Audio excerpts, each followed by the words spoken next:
Vamos começar. Lenda de hoje. Kushisaki Onna, Japão. Não sei se é assim que se pronuncia, mas vamos começar.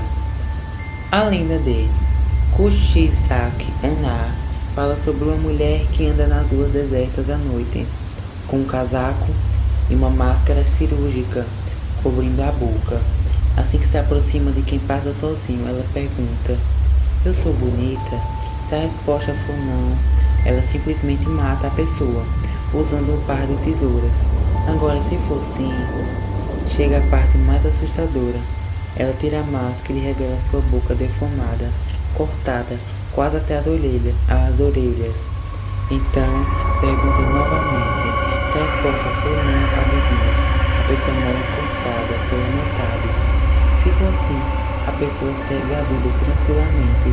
Só que não. Ela corta a boca da vítima exatamente como a sua. Uma lenda parecida está registrada no livro de história japonês, do período que é a briga entre os anos de 1603 e 1868. Ela pode ser a origem da versão moderna. Bom pessoal, esse foi a lenda de hoje. Espero que vocês tenham gostado. Um beijo e até a próxima. Tchau!